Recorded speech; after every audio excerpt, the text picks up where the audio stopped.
Good afternoon everyone, or should I say good morning, because this will be for our topic tomorrow. So guys, ang pag-uusapan natin ngayon ay ang career opportunities in hotels and motels.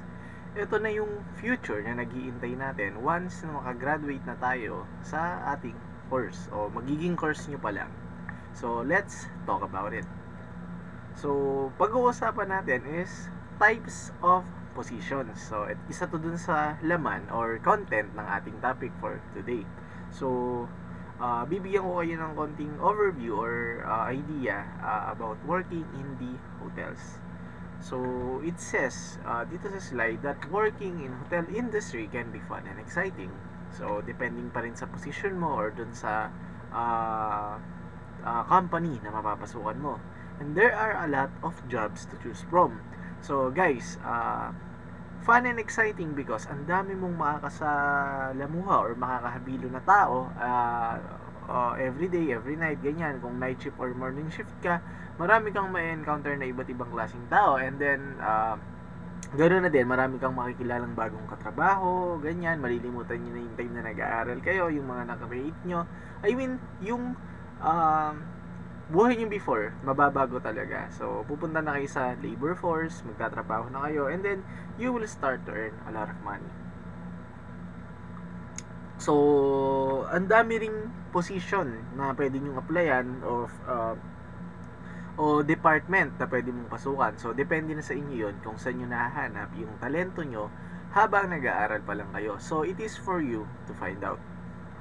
So, let's talk about motels naman. So, I'm sure na discuss nyo na to before, but then again, I will just remind you about its essence. So, it says that while many people think about working in large luxury hotels or resorts, there are also motels, bed and breakfast, and a lot of other employers.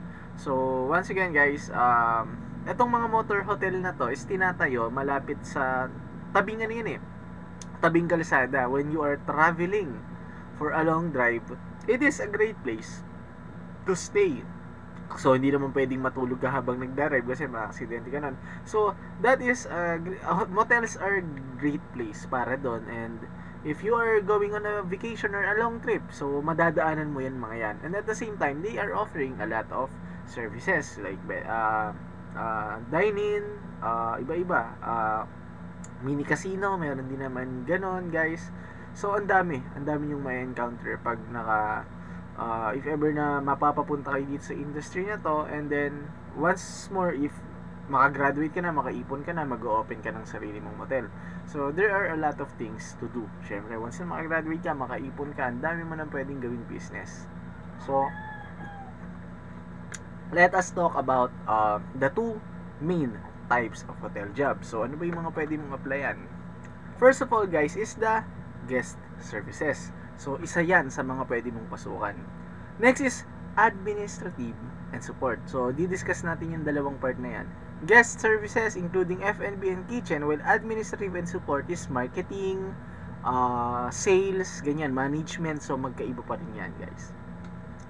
So, guys, did you know? Ito muna. In 2015, there were 65,526 establishments doing business in the hotel industry. And then most of these establishments are hotels and motels. So napakalaking industry ng pupuntahan nyo once na makagraduate kayo. So let's talk about guest service entry level. So pag-usapan natin yan. First of all is the front desk clerks, or ito yung pangarap ng marami sa inyo kasi parang ang formal ng trabaho, and at the same time you will look elegant. So kayo yung front o kayo yung ambassador ng hotel, kayo yung fronta nila na pagdating pa lang ng guest, kayo na agad yung welcome sa kanila. So as the name implies, reception area, which is the place guests go when they arrive at the hotel. So kayo yung unang may encounter nila. Next job naman is the porter. They help the guest take his or luggage to the room. So they help porters help the guest by carrying their items and bags on the room. Syempre, and also assistance and a bit introduction about the hotels. So yun yung trabaho na yun. So let's talk about the concierge. Ito guys, sabi dito, full service and high-end luxury hotels. Concierges are available to act as liaisons with the guests. So, sila yung magbibigay ng absolute assistance. In charge din sila sa communication or cooperation with the facilitates close working relationship between people and organization. So, sila yung pwedeng mag-assist sa inyo, sila yung pwedeng lumapit sa inyo. They are the concierge. So, let's go naman sa housekeeping department. So, having a quality housekeeping staff on the premises ensures that the hotel clean rooms are clean and guests will return. So, isa yun sa chinecheck ng mga guests natin. Especially if sanay na sila sa mga different types of hotel. So, alam na nila, guys, kung ano yung dapat na part na malinis, dapat pinapalitan tong mga sheet na to, walang recycle dito na pag ginamit na nung guest na umalis, ilalagay mo pa rin. Supposedly, papalitan mo lahat, isasanitize mo yung area, and you are going to make sure that the hotel room, comfort room, is really clean to its core. So, linis na linis, guys. Next is the room service. Isa to sa pinaka-fun tsaka magandang trabaho once na naka-apply ka na sa hotel. So, ano bang ginagawa nila? Sabi dito, if the hotel is equipped with kitchen, it often offers room service. Guests who want to eat but do not want to leave the room. So, sila yung mga tao na maaasahan mo or matatawagan mo para mag-deliver mismo on your room ng mga request mo regarding sa food and beverages. So, sila yung nagdadala. So, let's talk about waiter and waitresses or also an ambassador ng mga hotel, ganyan, outlets. So, it says that if the hotel has a restaurant, it also needs waiters and waitresses. Sabi dito, in a hotel, the most requested meal is usually breakfast, so be prepared to work early hours. The next most frequently served meal is dinner. So guys, sa mga outlet ng hotel, kasi syempre 24 hours open yan, meron tayong tinatawag na night shift and morning shift. So guys, since kita nyo naman sa picture, nag-apply ako sa Hotel Philippine Plaza before. So dalawa yan breakfast and lunch, yun ay part ng morning, and then sa night shift will be the dinner.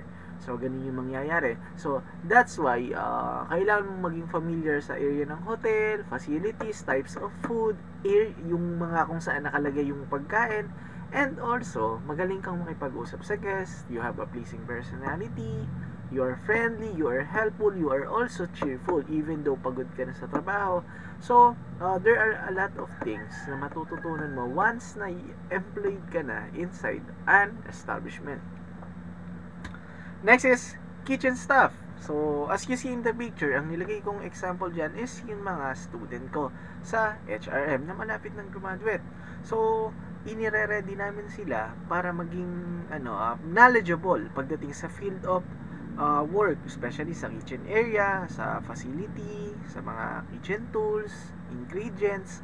So, yun guys. So, since lockdown ngayon, I miss everyone. Sa totoo lang, namimiss ko lahat ng estudyante ko. So, as a kitchen staff, you should be familiar with a lot of things, especially ingredients, facilities, yan nasabi ko kanina. And then, guys, pag mismong andyan ka na sa job experience, ang dami niyong matututunan ng mga bagay. So, let's talk about guest services and more advanced positions. So, supervisor or guest services, responsible for hiring staff members. So, guys, when you are already a supervisor, there is a high probability or a high chance na nanggaling ka muna sa simula.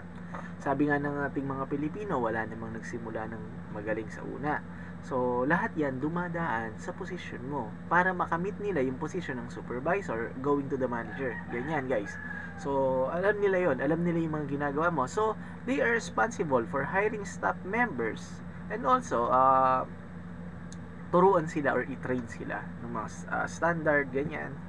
So, front desk supervisor naman is the front desk supervisor manages the front desk workers, of course. Siya yung magmamanage din sa mga employee, lalo pag bago. You may need to hire, fire, or discipline these workers. So, kaya niyang gawin yon. Kaya kanilang i-hire, kaya kanilang i-fire, and also, they are responsible para i-disiplina ka or turuan ka ng mas malalim na idea about your field of work or about dun sa magiging department nyo. So, front desk supervisor naman is they are the one that ensures customers are greeted warmly and check in efficiently. For example, pag papasok kayo sa restaurant, tapos nakita nyo na nakasimangot yung mga staff, syempre hindi siya pleasing, hindi kayo matutuwa or hindi relaxing or comfortable yung pupuntahan nyo. So, you may have to provide training and you may also need to schedule workers so that the front desk is always manned with the right numbers of workers. So, responsible din siya sa shifts, sa ganyan, sa schedules, training. So, napakabigat na trabaho ng supervisor. So, pero once naman na nasanay na kayo o kinasanayan nyo na yung trabaho na a-apply nyo is ang dami nyong matututunang bagay talaga. So, mapapamiliarize na kayo dun sa mga routine areas kung saan ka may kailangan kunin, sino yung tatawagan mo pag nagka-problema, ano yung mga mare-recommend mong rooms, ganyan. Depende. Kasi once na tumatagal ka, guys, habang tumatagal ka sa field of work, mas lalo kang natututo ng iba't ibang bagay. So, marami ka ding matututunan, marami kang may encounter na tao. It's either about your knowledge, interpersonal skills, way of thinking. So, ang daming mababago, guys. So, whatever happens naman, pag naandyan na kayo sa field of work, never stop learning. Tsaka, isa pa, huwag kayong mawawala ng pag-asa. Kasi, ano na yun it is an opportunity or gateway para mas ma-applyan nyo, mas makapasok kayo sa dream job nyo. Kasi ako, I think, most of you wants to work on cruise lines. Syempre, kailangan mo muna ng experience bago ka makapasok dyan. So, that's why you should be studying o mag-aaral ka muna kasi sabi ko nga sa inyo, wala namang nagsimula na mataas agad. Step by step din kasi ang procedure. So, galingan yung mabuti para one day na maging maganda yung pag-promote sa inyo or dire-diretso, guys. Ganon. So, next topic, kitchen manager. Ito na, guys. Ay, sorry guys. Housekeeping supervisor. Itong pala yung guys, sorry na-skip ko tong housekeeping supervisor. So, if you work for several years, a housekeeper, you may be able to promote to supervisor. So, mapapromote ka. Once again, in charge ka rin sa mga trainings, sa shifts, sa scheduling, and then also sa monitoring if they are doing okay sa trabaho and if are working according to the establishment's standard. So, next one is the kitchen manager. Siya yung nagme-make sure that the kitchen is operating or are going to sorry guys, kitchen operations are going smoothly. So, chinecheck ngayon. Responsible for hiring, making sure that they get the training they need. So, sinisigurado ng kitchen manager na ang area, first of all guys, safe, malinis, and you ang mga workers is marurunong and they know what they are doing. Because when you are working on a kitchen, one of your main priority is the cleanliness, the people you work with, and the result of the product that you are making or the ingredients. So, it is a tough job. Yun. Isa pa yung training nila, pagdidisiplina mo sa kanila, and make sure na they will appreciate you or matututo sila sa'yo para matulungan mo silang mag-grow or to grow even more. So, ganun guys. Next is the restaurant manager. Sabi dito, the restaurant manager focuses on the guest service, making sure that the guests are greeted promptly, seated as quickly as possible. Napaka-importante nun. Ang hindi maganda na pag-hintayin mo sila, pagkadating nila is maiupo mo na sila sa area kung saan sila komportable. So, one more thing is receive the best possible service and food. So, sisiguraduhin mo na satisfied sila sa service and at the same time, they are comfortable on their table. So, yun naman ang part nyo That's why they go to hotels is the reason is to enjoy and to relax. So, give your best para sa kanila. Excuse me. So, speaking of executive chefs, plans the menu for all the meals. In charge of supervising all other line cooks, sous chefs, and similar kitchen employees. Napakabigat ng trabaho na yan. And it may also be in charge of ordering all the food and maintaining a budget. So, executive is ikaw yung overall mamamahala dyan. You are the executive chef ng isang kilalang hotel. So, it is really a challenging job.